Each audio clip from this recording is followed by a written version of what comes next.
인간은 이성적인 동물이다 라고 우리 사회 시간에 많이 배웠잖아요. 근데 아리스토텔레스가 이런 말을 했어요. 인간과 다른 생명체의 차이점이 뭐냐라고 했을 때 동물은 반사적이고 본능적으로 행해서 어떤 그 행동들은 환경과 자극에 따라서 어떤 결과를 맺는다는 것이죠. 반면에 인간은 목적과 결과에 따라 의식적으로 선택한 행동이 있다는 거예요. 그러니까 이 일을 위해서 내가 의식적으로 선택하는 행동이 있어요. 그것을 이제 지능이라고 하는 것이죠. 지능적인 인간은 그래서 어떤 목적을 위해서 하는 행동들이 각각 있기 마련입니다. 오늘도 여러분 예배에 드리는 목적이 각각 있으실 겁니다. 만약에 아리스토텔레스가 지금 여기에 와서요, 여러분에게 묻기를 당신이 원하는 목적을 위해 의식적으로 선택한 행동은 무엇입니까? 라고 묻는다면 여러분 뭐라고 대답하실 것 같습니까? 그 대답, 그게 바로 여러분의 삶의 기준입니다. 그러니까 기준이 없는 사람은 없어요. 늘 기준에 따라 살아가게 되지요. 그 기준이 도덕적인 것이 기준이 되는 사람은 도덕적으로 살아가게 되겠지요. 또 그 기준이 이성이라면 이성적이고 합리적인 것이 그 삶의 어떤 기준이 될 것입니다. 또 물질이라면 물질을, 또 명예라면 명예를 추구하는 삶을 살아갈 것입니다. 오늘 말씀에는 그 이스라엘 왕들 중에 세 명의 왕을 업적을 소개하고 있습니다. 이 세 명의 왕의 삶의 기준은 무엇이었을까요? 북이스라엘의 세 왕은, 오늘 나오는 세 왕은 시므리, 오므리, 아합 왕입니다. 시므리는요, 왕을 죽이고 자신이 왕이 되었습니다. 그러나 백성들은 그를 인정하지 않았지요. 그래서 블레셋 전쟁에 참여하고 있던 장군 오므리를 왕으로 세우고 군사들과 함께 이제 왕궁으로 오게 되지요. 그랬더니 마치 우리나라의 위화도 해군처럼 그렇게 된 것입니다. 그럼 오므리와 군사들이 온다는 소식을 듣고 시므이는 왕궁에 불을 지르고 그 속에서 나오지 않았습니다. 겨우 7일 동안 왕을 했죠. 그리고 오므리가 왕이 되었습니다. 그리고 오므리의 대를 이어서 된 아합 왕 이야기, 오늘 이렇게 세 이야기가 오늘 본문 내용입니다. 성경은요, 이 세 명의 왕을 이렇게 평가하고 있습니다. 세 명이 똑같은 평가를 받고 있습니다. 한마디로 하면요, 여호와 보시기에 악을 행했다입니다.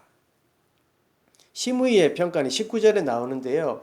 이는 그가 여호와 보시기에 악을 행하여 범죄하였기 때문이니라. 그가 여로보암의 길로 행하며 그가 이스라엘에게 죄를 범하게 한 그 죄 중에 행하였더라.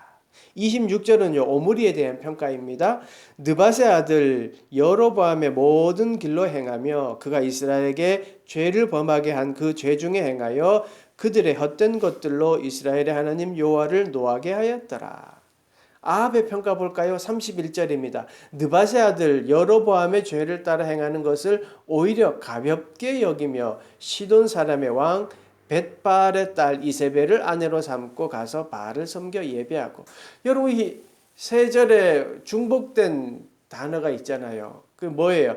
여로보암의 죄를 행하여, 여로보암의 길로 행하여 범죄하였다. 여로보암의 모든 길로 행하여 죄 중에 행했다. 여로보암의 죄를 따라 행하는 것을 오히려 가볍게 여겼다. 모두 여로보암의 죄를 범죄와 같았다라고 합니다. 똑같이 그렇게 하고 있습니다.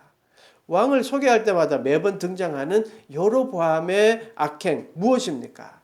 기준이 하나님이 아니었습니다. 하나님의 백성이 하나님의 말씀대로 살지 않았다는 말입니다. 삶의 주인이 하나님이라는 것을 인정하지 않아요. 지금 내 모습이 하나님의 은혜였다는 것을 깨닫지 못하는 거예요. 이런 일들은요, 예배의 모습으로 드러났습니다.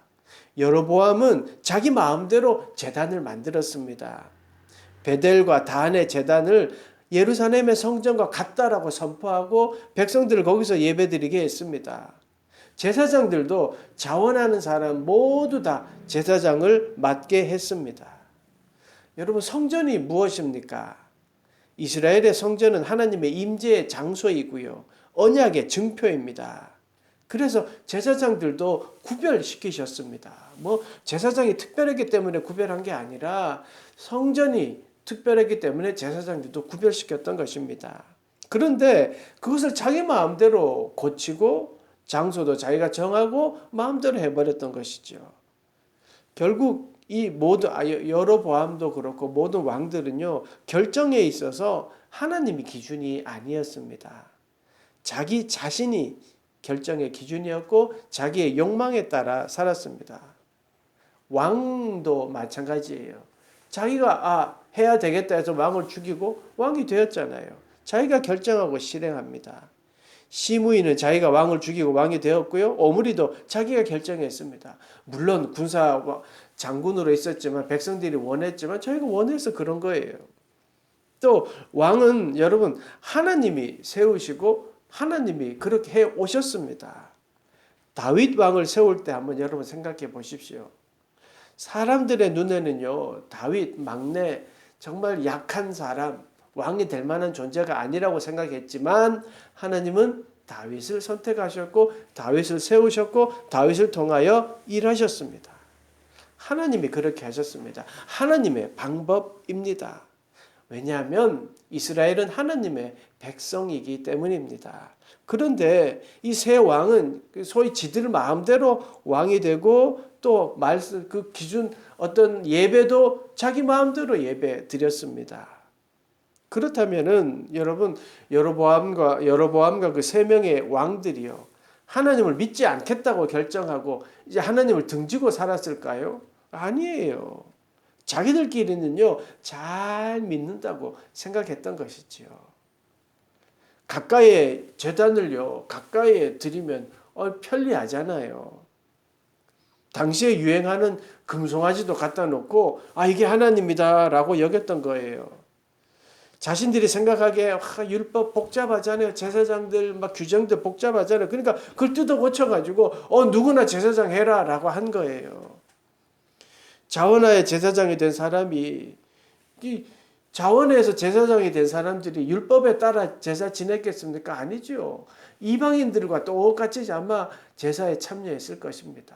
그게 하나님의 이름을 아주 욕보인 것이지요.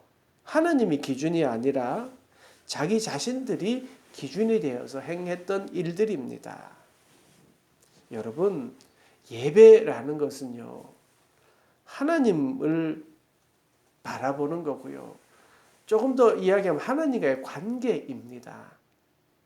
하나님과의 관계가 깊으면요, 예배 장소, 또 예배 인원, 이 중요하지 않습니다. 왜냐하면 내가 하나님께 드리는 예배니까요.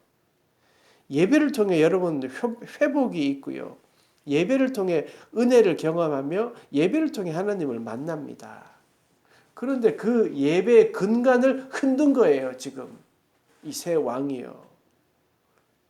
제사를 통해 죄 용서 받고 하나님께 나아갈 수 있는 그 제사를 자기 마음대로 고쳤습니다. 하나님의 언약대로 하지 않고 자기 마음대로 편리하게 만들었습니다. 마찬가지 아닐까요? 우리가 예배에 대하는 모습이 내가 편한 대로 한다면 정말 참된 예배자의 모습일까요? 하나님은 지금도 참된 예배자를 찾고 계십니다. 예배의 자리에 있는 우리 스스로를 좀 되돌아보게 하는 오늘 말씀인 것 같습니다. 우리의 예배의 모습 속에서 정말 하나님의 용서에 대한 감사가 있습니까? 은혜에 대한 감사가 있습니까? 은혜에 대한 감격이 있습니까? 우리의 예배가 하나님만 높이고 그리고 하나님만 찬양하고 있습니까? 보세요. 아까 이야기했지만 마음대로 예배 형식을 바꾼 오므리 왕도요.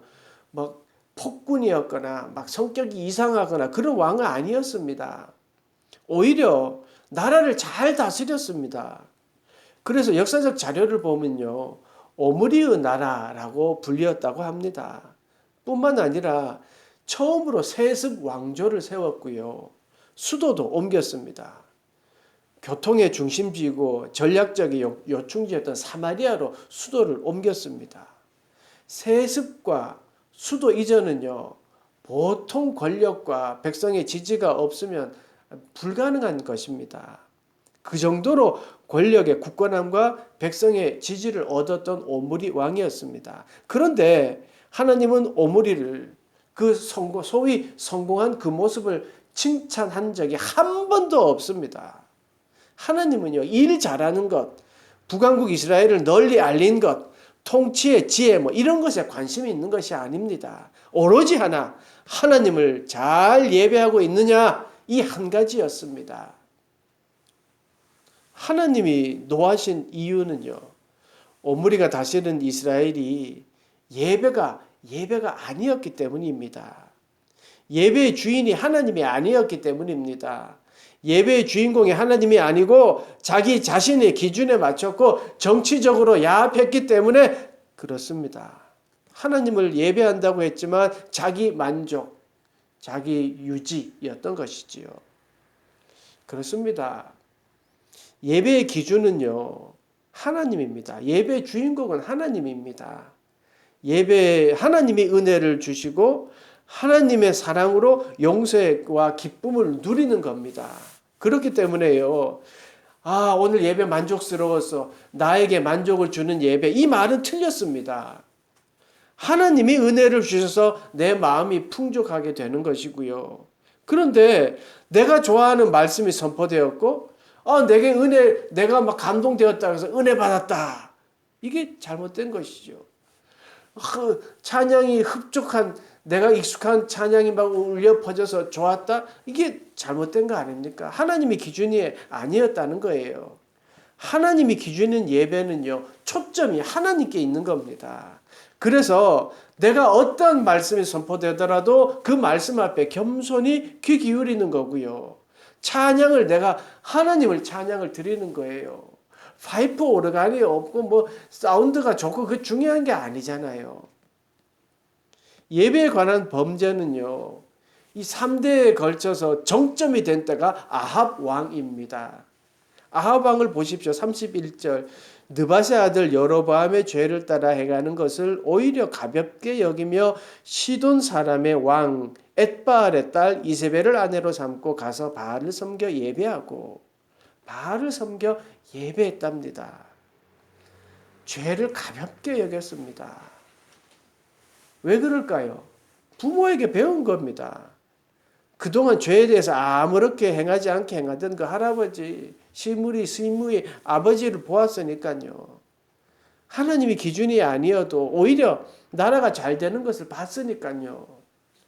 결국 이방 여인 이세벨을 아내로 삼았습니다. 그리고 이방 여인에게 전도된 것 같아요. 그래서 바알을 섬깁니다. 여러분 생각나세요? 솔로몬 왕이 정말 아버지가 준비된 걸로 성전도 잘 지었지만 그 인생의 마지막은 어땠습니까? 정말 하나님을 등지고 살았습니다. 왜 그랬습니까? 혼인 정책으로 인해서 이방 여인들과 결혼했습니다. 그러니까 그 여인들이 가지고 온 그 우상들이 이스라엘에 자연스럽게 스며들었겠죠. 그 결과 어떻게 됐습니까? 나라가 둘로 나눠졌습니다. 북이스라엘, 남유다로 나눠졌습니다. 하나님이 기준이 아닌 시대가 되어버렸습니다. 자기 마음대로 하는 세상이 되었습니다. 하나님 여호와라고 쓰지만 내가 하나님이다 라고 읽는 그런 시대가 되어버렸습니다. 아합 왕의 지 마음대로의 예배의 모습은요, 여러분 엘리야 선지자와의 갈멜살 산에서의 그 대결의 모습에서 볼 수 있지 않습니까? 엘리야와 바알 선지자들의 대결이 있습니다. 송아지를 제단 위에 올려놓고 엘리야는 여호와 하나님께 예배드리고 바알 선지자는 바알을 부르며 기도해서 누가 먼저 불이 내려오나 내게 하자라고 한 것입니다. 사실 이 대결 자체가 우스운 겁니다. 이스라엘의 왕이 그 대결을 지금 보고 있는 거잖아요. 이 참 얼마나 한심한 일이 일어난 모습입니까? 여러분 다 아는 이야기를 한번 기억해 보십시오. 바알 선지자들인 아침부터 바알을 부릅니다. 하지만 아무 소식이 없었습니다. 아무 소식이 없자 제단 주변을 뛰어놀기 시작합니다. 결국 마지막으로는요, 그들이 창과 칼을 가지고 와서 자기를 해하면서 피가 나도록 상처를 내었지만 아무 응답이 없었습니다. 여기서 바알 선지자들이, 바알을 숭배하는 자들이 행한 행동들을 보십시오. 제단을 올려놓고 안 되니까 옆에서 뛰어놀다가 안 되니까 자해하는 거. 비상식적인 일들이 일어나는 거예요. 비상식적인 일들이 가득합니다. 기도 응답이 없으니까 주변을 뛰어놀고, 이게 제정신으로 할 수 있는 일입니까? 그렇게 했지만 아무 소식이 없었습니다. 그러나 엘리야의 차례가 되었습니다. 이게 이제 뒤쪽에, 오늘 본문 뒤쪽 18장에 이제 자세히 나오잖아요. 엘리야는 먼저 백성들로 하여금 무너진 제단을 쌓게 합니다. 그리고 돌 12돌로 제단을 쌓습니다. 12돌은 이스라엘 지파의 숫자이지 않습니까? 그래서 제단에서 하나님과의 언약을 기억하게 하고요. 그리고 제단 주위에 도랑을 파고 송아지를 각도서 올리고 번제물로 삼고 기도합니다. 이렇게 기도합니다. 저녁 소제 드릴 때에 이르되 선지자 엘리야가 나아가서 말하되 아브라함과 이삭과 이스라엘 하나님 여호와여, 주께서 이스라엘 중에서 하나님이신 것과 내가 주의 종인 것과 내가 주의 말씀대로 이 모든 일을 행하는 것을 오늘 알게 하옵소서. 엘리야는 지금 정확하게 예배의 주인공이 누구인지 압니다. 뭐라고 합니까? 하나님 여호와여, 이스라엘 중에 하나님이 하나님인 것을 이 일로 알게 하시고 내가 주의 종인 것과 주의 말씀대로 내가 이 일을 행한 것, 예배를 주의 말씀대로 행한 것을 알게 하옵소서라고 기도합니다. 삶의 기준, 하나님이었다는 것을 보여주는 것이죠. 그리고 그렇게 기도했을 때 어떻게 되었습니까? 이에 여호와의 불이 내려서 번제물과 나무와 돌과 흙을 태우고 또 도랑에 물을 핥는지라. 이 모든 백성이 보고 엎드려 말하되 여호와 그는 하나님이시로다, 여호와 그는 하나님이시더라 하니 엘리야가 기도하자 불이 내려왔습니다. 그리고 다 번제물을 태웠습니다. 하나님의 기준으로 하나님이 주인공은 예배를 드렸을 때 하나님은 엘리야에게 이렇게 기적을 보여주셨습니다. 여러분, 예배 과정을 보십시오. 엘리야는 백성들로 하여금 무너진 제단을 쌓게 합니다. 예배의 마음가짐을 보여주는 것 같습니다. 예배 준비하는 태도를 보여줍니다. 지금 대결은 불이 내려오느냐 아니냐의 대결입니다. 제단이 그렇게 중요합니까? 땅바닥에도 하나님 불 내려주실 거야. 그것도 믿음이지만 그것보다 하나님 앞에 제단 준비하는 마음, 준비하던 마음, 엘리야는 제단을 쌓게 합니다. 그 다음에 여러 과정 중에 이제 한 가지만 보십시오. 송아지에게 각을 떠서 나무 위에 올려놓는다는 부분 말씀입니다. 율법에 명시된 그대로 행합니다. 하나님의 명령대로 합니다. 하나님의 말씀대로 합니다. 송아지를 아까 이야기했듯이 땅바닥에 놓든 통째로 올려놓든 산채로 놓든 하나님이 불을 내린다는 거 믿음 맞습니다. 그렇지만 이미 하나님이 이전에 해오셨던 그 말씀대로 각을 떠서 불을 내려달라고 기도했습니다. 제단에 드리는 제사의 방법, 즉 예배의 정성을 다해 드렸습니다. 그리고 그의 기도를 보십시오. 주 여호와는 하나님이신 것과 주는 그들의 마음을 돌이키심을 알게 하옵소서라고 기도합니다. 하나님, 여기 불 내려져서 저놈들 코를 납작하게 해주십시오. 내가 이기게 해주십시오라고 기도한 것이 아닙니다. 하나님이 올바로 알려지기를 위하여 기도했습니다. 하나님을 알고 하나님의 사랑을 깨닫도록 해주십시오라고 기도했습니다. 예배가 이래야 되지 않겠습니까? 예배가 정성을 다하고 하나님의 말씀에 순종하고 하나님이 주인공이 되고 하나님을 드러내는, 그리고 하나님의 사랑을 체험하고 내가 또 행하는 그런 예배 말입니다. 그런데 아합 왕의 때에 이르러서는 그 기준들이 짬뽕이 되었습니다. 눈에 보이기 위한 것들, 자극적이고 비상식적인 것들이 가득했습니다. 그러면서 더욱더 무서운 것은요, 예배 자리에 하나님이 없습니다. 하나님이 있어야 할 자리에 하나님이 없습니다. 그야말로 여호와 보시기에 악을 행하였을 뿐입니다. 결국 아합 왕은 우상 숭배를 하여 하나님의 자리, 말씀의 자리에 하나님이 없게 만들었습니다. 32절 보세요. 사마리아에 건축한 바알의 신전 안에 바알을 위하여 제단을 쌓으며.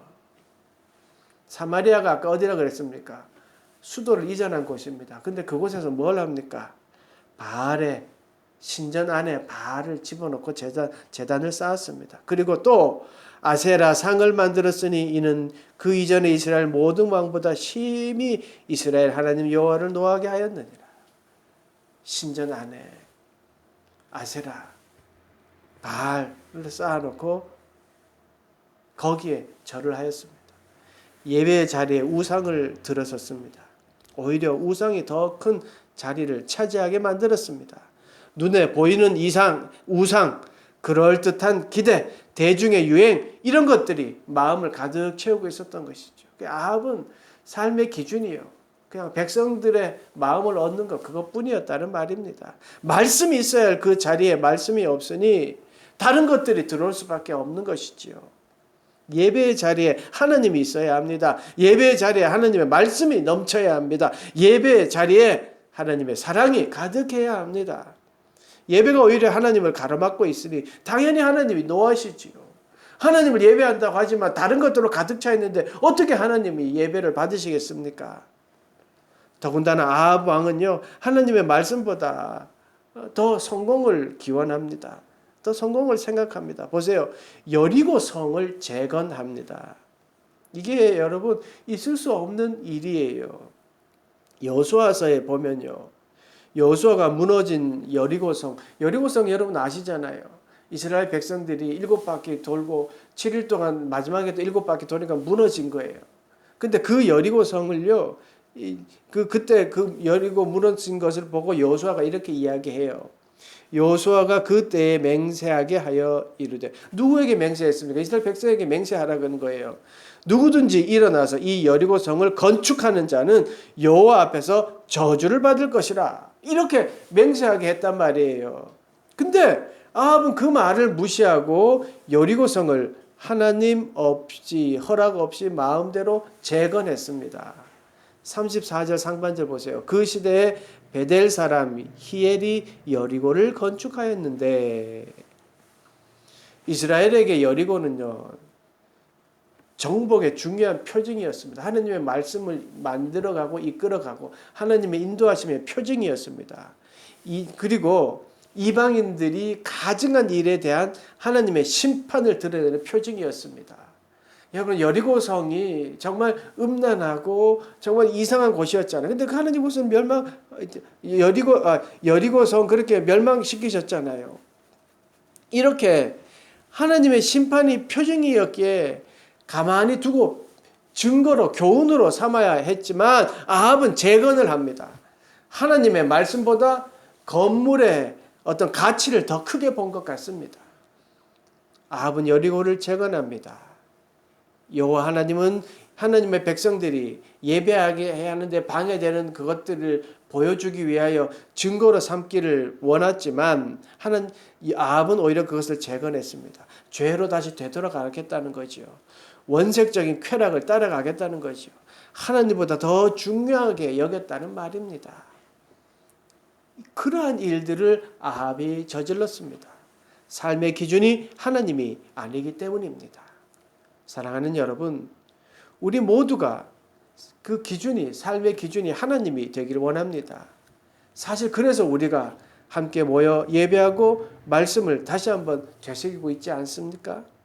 예배를 통해 하나님을 기억하고 예배를 통해 하나님의 말씀에 순종하고 또 배우고 예배를 통해 주님의 사랑을 실천하는 우리가 되어 갑시다. 기준이 흔들리고 말씀을 잃어버리면 분명히 사람이든 교회든 나라든 세속화 될 수밖에 없습니다. 세상에 빛이 되는 것이 아니라 세상에 물들어 버립니다. 세상에 소금이 되는 것이 아니고 세상 맛이 되어 버립니다. 사랑하는 여러분, 여러분의 기준은 하나님입니까? 또 하나님이 주인공인 예배를 지금 드리시고 있습니까? 하나님을 어떤 내 욕망 성취의 도움자 혹은 성공의 동반자, 또 어떤 복을 주는 어떤 좋은 분, 뭐 이렇게 하나님을 만들고 예배하고 있지는 않습니까? 세상에는요, 업적이 중요하고 드러나는 일들로 평가하는지 몰라도 하나님은 아닙니다. 하나님은 참 예배자를 찾으십니다. 하나님은 예배하는 그 한 영혼을 기다리시고 그리고 귀하게 여기십니다. 여러분, 그러니까 하나님께 맡기십시오. 하나님을 기준으로 삼는다는 게 뭡니까? 하나님께 맡기는 겁니다. 그리고 예배하는 겁니다. 의식적인 선택의 결정을 예배로 드리는 겁니다. 하나님은 우리에게 생명을 주시고 구원을 주시는 분입니다. 하나님은 우리를 좁은 길로 가라라고 말씀하시지만 내버려 두는 것이 아니라 그 좁은 길에 함께 하십니다. 하나님을 따라 산다는 것, 하나님을 기준으로 산다는 것, 십자가의 길입니다. 십자가는요, 영광과 또 고난이 함께 있습니다. 그런데 우리가 영광만 생각하니까 문제가 되는 거예요. 진실되게 하나님을 따른다면 고난이 있기 마련입니다. 십자가의 길이 영광과 고난이기 때문입니다. 좁은 길이 고난이 있기 때문입니다. 그러니까 하나님을 기준으로 살면서 노력했는데 잘 안 되면 실망할 필요가 없는 거예요. 오히려 내가 잘 가고 있구나 생각하면 됩니다. 중요한 것은 내가 그 선택과 결정에 있어서 예배를 결정했느냐, 이게 중요한 것입니다. 그것만 보면 됩니다. 하나님을 따르려는 그 마음을 보면 됩니다. 여러분, 똑같이 보이고 또 똑같이 밥 먹고 똑같아 보이는 삶을 살아가고 있지만 믿지 않는 사람들은 그 목적과 결과가 여러분 자기 욕망입니다. 자아 성취입니다. 우리가 그들과 똑같아서는 안 되겠지요. 왜 그렇습니까? 우리는 하나님의 사랑을 알기 때문입니다. 예수 그리스도의 은혜를 알기 때문입니다. 그래서 똑같아서는 안 됩니다. 우리의 기준은 하나님의 말씀이고요. 또 자기 자신이 기준이 된 여러분 아합처럼 예배해서는 되겠습니까? 엘리야처럼 하나님이 중심이 되고 하나님이 주인공이 되는 그런 예배를 드려야 되지 않겠습니까? 그렇게 예배 드리기로 내 의지와 결단을 가지고 살아가는 그런 여러분 되시기를 간절히 축원합니다. 이 시간 함께 기도하겠습니다. 이 시간 주님 앞에 겸손히 주님의 음성을 듣기를 원합니다. 주님이 주시는 말씀에 한번 귀 기울여 보십시오. 하나님을 기준 삼고 살겠다고 고백하는 시간을 함께 갖겠습니다. 기도하시겠습니다.